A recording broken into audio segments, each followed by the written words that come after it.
Like a lot of dads, Tim Fletcher looked forward to spending last Monday evening watching a baseball game.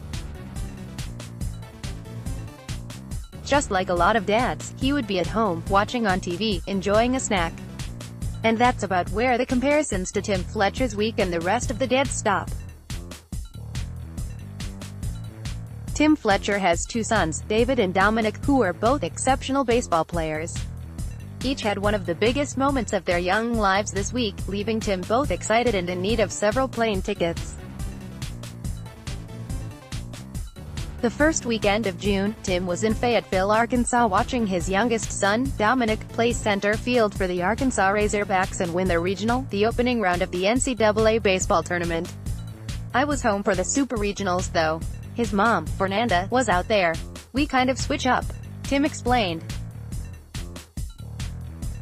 "So I watched the Supers at home on TV. Although the Razorbacks were favored to win the best 2 out of 3 matchup against South Carolina, Tim had yet to purchase tickets to Omaha or make any hotel reservations. You don't want to do that," he said. "I don't want to say the baseball gods, but bad things happen when you buy a ticket before it's all said and done. A practical superstition makes perfect sense for Tim, a very practical man."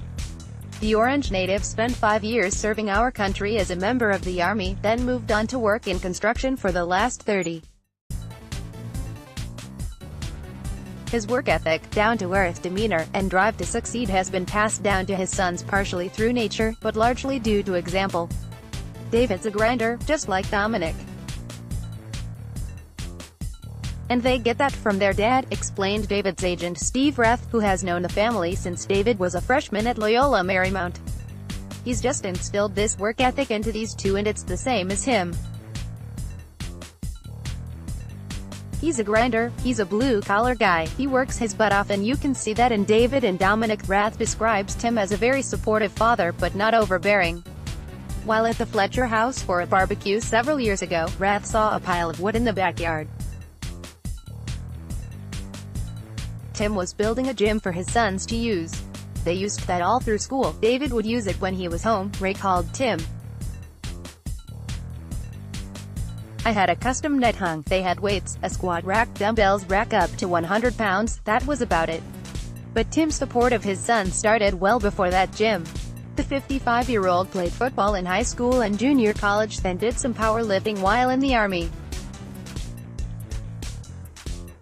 He wasn't a baseball guy, until his sons were. David, before he could even walk, always wanted to play with a ball. He'd have some toys out there and he'd always grab the ball, he says. Then, both of them, as soon as I'd come home from work, would want to play ball. All the time. David remembers those days fondly. "When me and my brother were younger, we were always out at the field playing ball with my dad, throwing the ball around and fielding and hitting. I think that's a big part of both of our success." Tim coached the boys until they were about 11 or 12. "I was never the head coach," he explains. "I'd only got into coaching because I was approached by a Little League coach. I didn't know how far it would take them, but I wanted them to learn the things that sports teach you, the things that they taught me." As the boys got older and their skills became apparent, Tim stepped aside from coaching and moved into more of a supporting role. He built the gym, and he drove to a ton of tournaments. "Oh yeah, for sure. Definitely a lot of weekends he spent driving us to tournaments," says David. So, in a way, watching Dominic in the NCAA tournament last weekend was an extension of what Tim has spent the last 15 years doing. Only this time the stakes were a lot higher and his son was playing in front of a national audience on ESPN2. The Razorbacks won that game 14-4 and punched their ticket to the College World Series, which is held each year in Omaha, Nebraska. Moments afterward, Tim and Fernanda starting planning their trip to Omaha as well. They arranged to fly out for the opening Saturday, not taking an extended run for granted. "With Omaha you never know if you're going to be there 2 days or 2 weeks, he explained. "We can't be out there 2 weeks, but I got it set up to go Saturday to Saturday." Meanwhile, his older son David was having a stellar year for the Angels' AAA affiliate in Salt Lake City. His call to the big leagues a question of when, not if. For his part, David kept his head down and went to work, just like he'd seen Tim do year after year. David is the one guy the first worked with who never tried to play GM, says Rep.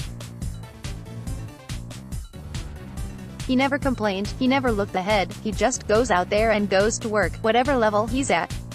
And fewer than 24 hours after Dominic punched his ticket to the College World Series, David was told he was moving up a level, to the big leagues. The first order of business was to call home. I was in a building here in Irvine, and it gets pretty loud in here. Tim explains. So I step outside and see I had about 9 or 10 missed calls and a bunch of texts. David called a couple times, his agent. I was like, what is going on? So I called David back and that's when he told me. Now I'm down in Irvine, it's about 1 or 2 in the afternoon and I start looking on my phone trying to find a way to Seattle.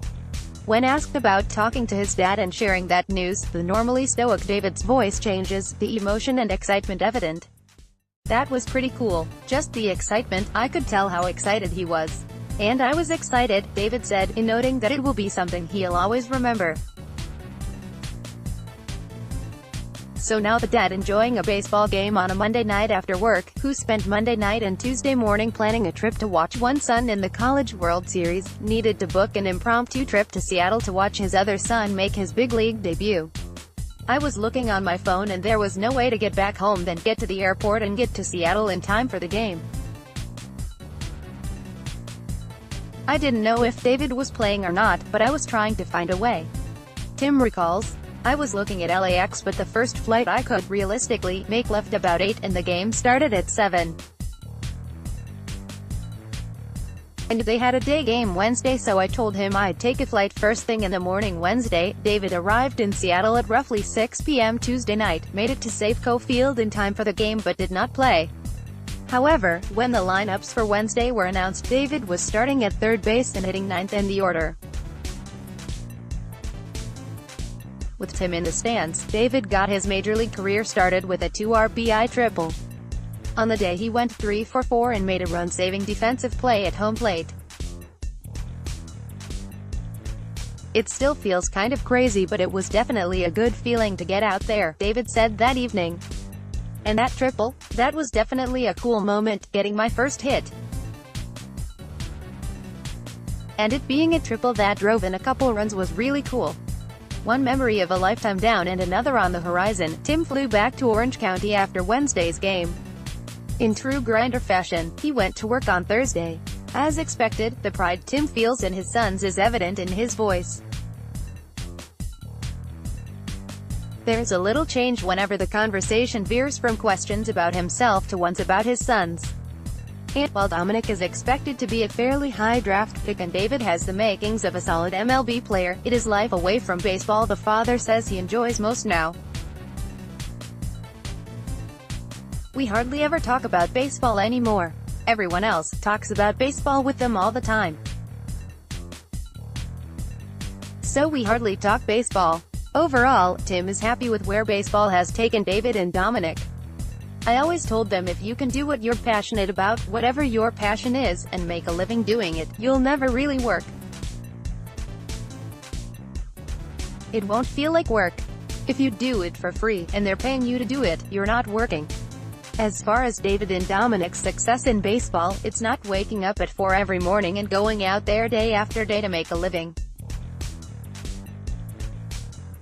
I just wanted to take them as far as I could and give them the opportunity to go from there. Job well done, Tim. On behalf of the staff here at Halos Heaven, we'd like to wish a happy Father's Day to Tim Fletcher and all of the dads out there. Links to this article will be sent to the Fletcher family, so please leave comments and questions below. On a personal note, I'd like to thank the Fletcher family for their time during such an exciting time for the family. I greatly appreciate it and wish you all the best.